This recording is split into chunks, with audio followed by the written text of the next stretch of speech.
In every single one of my classes, I always have students coming up to me and they say, do I need to memorize this for the exam? Is the exam going to be open book? Do I need to know the definitions word for word? And every time I get these questions, all I can think about is, well, what the heck are other professors having on their exams? Is the purpose of university to get students to be better memorizers? And frankly, should I be stepping up my exam game to force students to remember content more and just regurgitate everything that's found in the textbook and put it on the exam? Nah, not this guy. No, for me, I feel I succeeded as a professor when students actually gain understandings of the concepts and can connect certain ideas. Some professors feel that learning is when you can regurgitate everything found in the textbook and put it on an exam. And they're expecting you to know things word for word. Ugh. So in this video, I'll actually be providing tips for those who have that type of professor that expects a lot of memorization on your exams.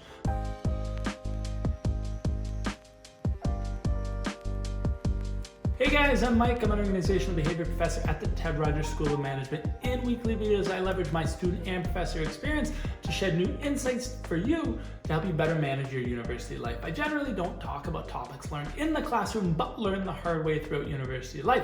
So if you are in uni or will be soon, hit subscribe, smash the like, and check out my weekly videos. In this week's video, I'll be sharing some memorization tips to improve your memory skills. I should note that this video builds on one of my last videos where I talk about what you should be studying in class or where you should be focusing your efforts when studying in order to maximize your grade in one of your exams. Memory is kind of a funny concept, isn't it? Most people like the idea of having a good memory, but don't like the process of gaining that memory, particularly in the context of school. And just like not all diets work for everybody, not all people learn and memorize content in the same manner. There's actually different styles of learning. So while I would love to give the same general roadmap to everybody, there are different learning styles and people memorize content in different ways. So in this video, I'll actually focus and provide tips tried and tested that are beneficial for all styles of learners. But at the end of this video, I'm going to be highlighting and describing the 3 types of learning styles there are, and in subsequent videos I'm going to provide a customized specific video for each of those learning styles and give you tips for that type of learner when memorizing content for your exam. My first tip is distributed practice. For a concept to transition between your temporary working memory to your long-term memory, 2 things need to happen. 1, the concept needs to be memorable, and 2, repetition needs to occur over and over. So use repetition when you're studying to firmly lodge information into your brain. Now, ideally, and I'm saying ideally, your studying and memorization sessions should be spaced out over time, and the space between those sessions should be gradually increased. Now, the idea behind this is that by spacing the sessions out and gradually increasing the time between those sessions, it allows you to get a better grasp as to the content you're understanding and you're recalling over and over and over. So in other words, try to think of this. If you have to memorize the definition, can you remember it for 5 seconds? Okay, good. Put it aside for a little bit. Can you remember it for 5 minutes later? Okay, great. Good. Put it aside. Can you remember it 5 hours later? The longer the space between your study sessions, the more likely you are to grasp that forever and ever and ever. Now, I get that spacing out study sessions for an exam is a big request, especially since most students just cram for an exam the night before. But think of this. Instead of devoting 10 hours for one exam, why don't you devote 2 5-hour segments? It's not like you're studying any more for a particular exam, you're simply dividing this over time. The benefit in having this type of approach is that it allows you, during your second session, it allows you to better understand the content that you were able to recall from your first session, and it also allows to identify what areas you need to invest more time in for the final exam. When in doubt, write it out.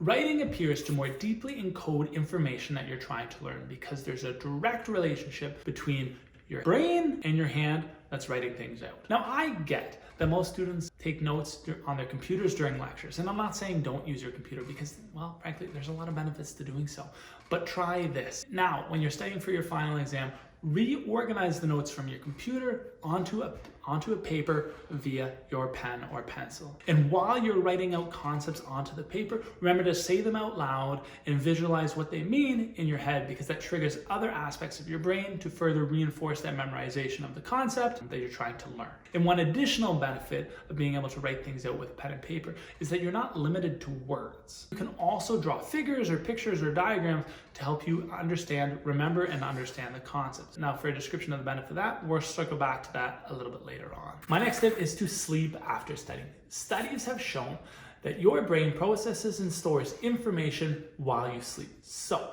try to study a few minutes before going to bed, even if it's a few minutes, even if it's a few important pages for an exam. Right before you go to bed, during your sleep, your brain is more likely to memorize and retain that information. And then when you wake up, check to see whether all that information was retained or not. If not, you know what pieces of content you need, what pieces of information you need to further review and memorize in order to retain that in your brain. Now, I get the whole notion around studying and sleep is a bit tricky, particularly for college students who don't prioritize their time on and have to perform an all-nighter to study for an exam. Actually, I do have a video on how to perform an all-nighter, so if you're one of those students who don't prioritize the time well, check out that video. But just remember, since we're talking about memory and all, that sleep helps you retain information for an exam. If you don't have any sleep, it'll be that much more difficult to study for an exam.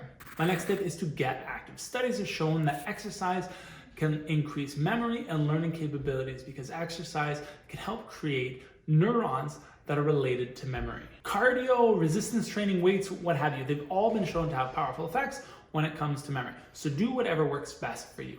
For me personally, what I like to do is whenever I'm working on something challenging, want to learn something or memorizing something difficult for an exam or a speech or something I want to say, what I do is I work in front of my computer and I focus hard on that content, and then I take my dog for a walk. And then I ruminate about what I was thinking about when I was working on in front of the computer while I'm walking. There's something about that fresh air feeling that helps me think so clearly. Luna, do you want to go for a walk?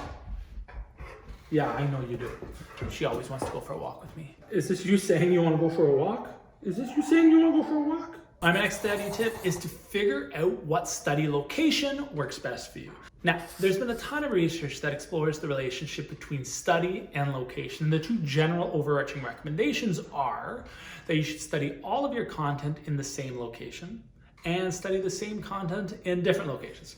I know they're kind of competing against one another, but there's pros and cons to both. When you're studying all of your content in the same location, the general idea is that it allows you to study more effectively because you associate that particular location with a study zone, and you can focus all your energies towards memorizing content, learning skills, and really truly studying. It's the same kind of idea associated with beds. Studies and researchers described how the only thing you should be doing in your bed is sleeping. When you go to bed, you enter into a sleeping mode, which helps you allows you to relax and go into that sleeping state more easily. In reality though, is there anything else that you do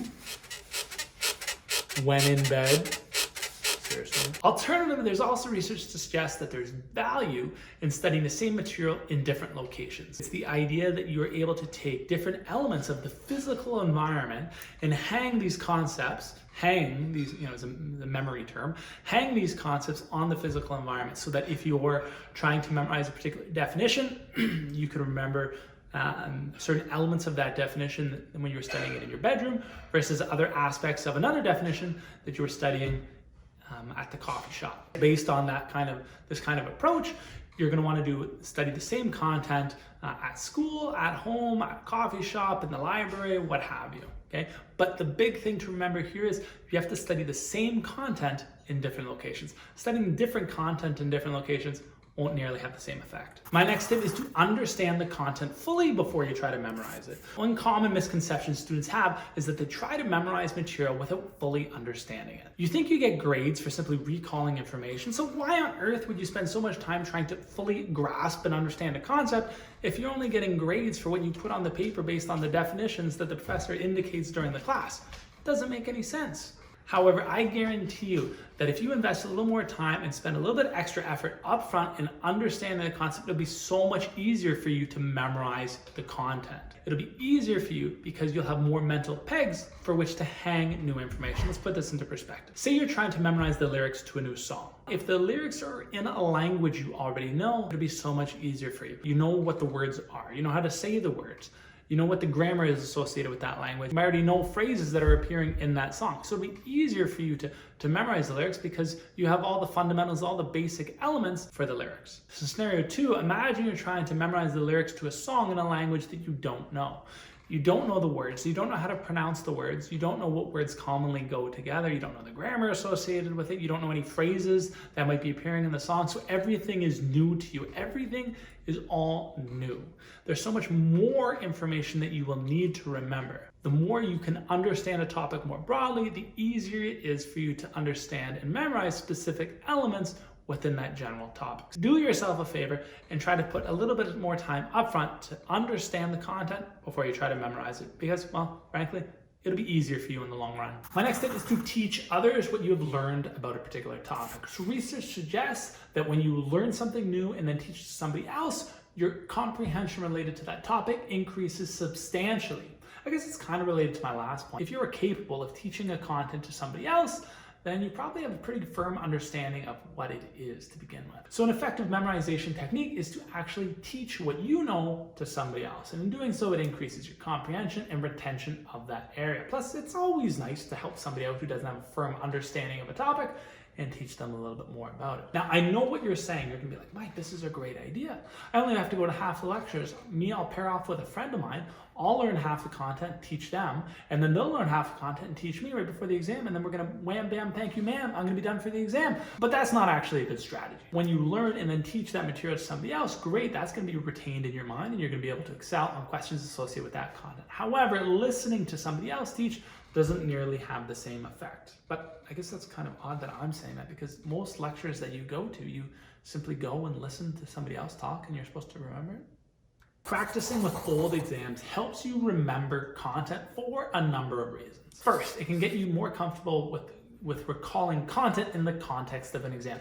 I find a lot of students actually freeze up during exams. They get so nervous, they get so anxious about what they're going to include on their exam, what their final grade is going to be, that they can't think clearly and they can't recall information that they remembered from days before when studying. Getting used to having exams actually in front of you will likely calm you down during a real exam because you're more comfortable for seeing information in that format and for responding to information that's shown on an exam. Second, practice exams typically have similar recall cues as to what your real exam would have.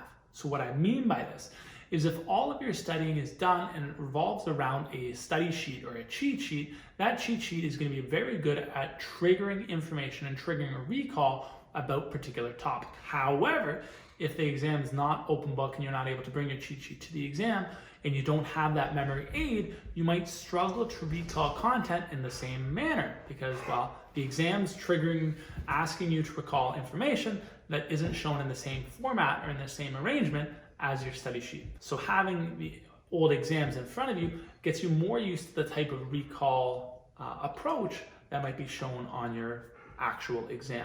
But one pro tip here is when you're going through an old exam, never go through the solutions and the exam at the same time. No, always go through the exam first and then compare your responses to the solutions. You should be alternating between passive and active recall when you're studying for an exam. In passive recall, you learn the material in a passive way, such as through reading through the material, listening to an audio recording of the lecture, or watching somebody describe a particular science concept. In active recall, you actively retrieve information from your head and put it on a particular paper. So this can be done through answering questions about the content, or taking practice quizzes or practice tests. Now, both of these types of recall are important to learning and memorizing content. So you shouldn't be just focusing and spending all of your time on one of these approaches because you're going to lose out the benefit of the other. So in other words, you shouldn't just spend all your time reading the material without doing any practice tests, and you shouldn't just prioritize completing old exams if you're not going to read through the material to fully understand it. Both of these types of recall are important, and you should be alternating between the two of them when you're trying to memorize new content. All right, guys, that's it. That is my general tips for how to memorize content for your exam. If you found this video helpful or want to learn more tips on how to make your student life a little more manageable, hit subscribe, smash the like, check the notification tabs on, and check out my videos next week. Now, as I mentioned earlier on in this video, not everybody learns and memorizes the same way. There are different learning styles out there. There's 3 of them. Some people are visual learners, meaning they absorb information through sight. 2, some people are auditory learners, meaning they absorb information best through sound. And 3, some people are kinesthetic learners, meaning they absorb information best through moving. Down below, I've included a link to a 2-minute test to figure out what type of learning style you are. And in subsequent videos, 3 subsequent videos, I'm going to be organizing a set of memorization tips for each individualized style of learning. So take the test, figure out what type of style learning you are, and then check out my video in the next coming weeks to talk about memorization techniques for each of these individualized learning styles. Until then, take care.